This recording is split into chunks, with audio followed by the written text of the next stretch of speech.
America under Democrat President Joe Biden still believes it is India of the year that he is dealing with. A simple threat of sanctions will supposedly get New Delhi to drop everything and rush back to Washington. However, as it turns out, Biden is sadly mistaken and New Delhi doesn't cower in front of police. In the backdrop of the ongoing Russia-Ukraine conflict where the US is attempting to alienate Kremlin, Biden sent his Lieutenant Deputy NSA for International Economics Dalip Singh to New Delhi to set the stage right. However, instead of using his diplomatic acumen to persuade India to not buy oil from Russia and set up an alternative payment mechanism, Dalip threatened New Delhi with consequences only to be shushed by External Affairs Minister S. Jaishankar. Hi and welcome to TFI English, the national socio-political analysis arm of the TFI Media Group.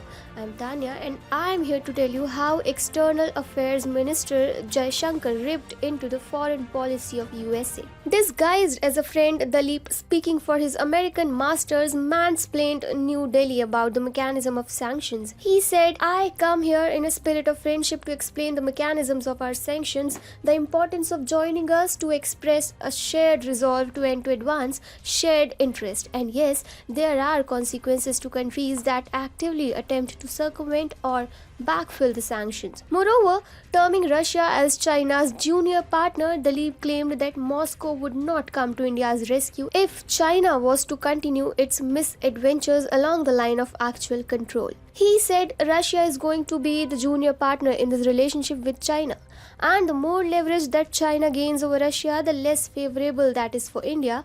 I don't think anyone would believe that if China once again breached the line of actual control, that Russia will come running to India's defense. While Dalip was making his harakiri statements, S. Jaishankar, in an unscripted, sharp exchange with visiting British Foreign Secretary Liz Truss, answered the US and UK simultaneously for their hypocrisy in targeting India, despite the entire EU and Western world buying oil from Russia. Jaishankar said that talk of sanctions looks like a campaign, and it was Europe that was buying more oil from Russia than before the war. It is interesting because we have seen for some time what looks almost like a campaign on this issue.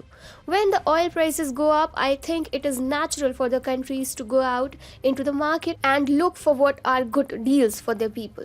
Jaishankar laid the facts bare in front of Truss by stating, Europe has bought, I think, 15% more oil and gas from Russia than it did the month before. If you look at the major buyers of oil and gas from Russia, I think you'd find most of them are in Europe.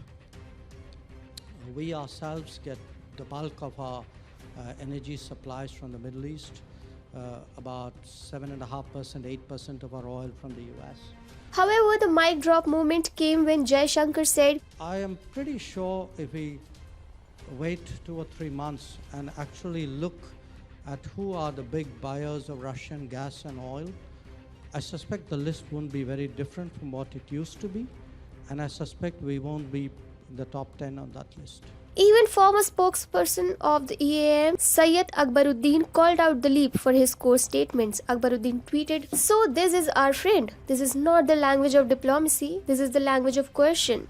Somebody tell this young man that punitive unilateral economic measures are a breach of customary international law." It is pertinent to note that earlier this week, officials of the Bank of Russia, the country's central bank, met Reserve Bank of India officials to discuss alternative payment mechanisms and routing through banks that are immune to international sanctions, especially the US sanctions. Recently, India has purchased the S-400 missile system from Russia using the alternative payment system of rupee ruble. As far as the Indo-China border dispute is concerned, the skirmish along the LAC has been ongoing for the better part of the last 23 months, and America has done little to nothing to show support for India. On the contrary, Russia sped up its delivery of S-4000 to India and stood firmly in its corner. Yes, Russia has relations with China, but New Delhi would rather have Moscow in its corner instead of the certain USA that threatens sanctions at the drop of hat. India under Prime Minister Narendra Modi is crystal clear in its foreign policy. It is not going to take the sanctimonious hogwash from the West, nor it will be threatened by the supposed sanctions. The sooner the likes of Mr. Dalip understand,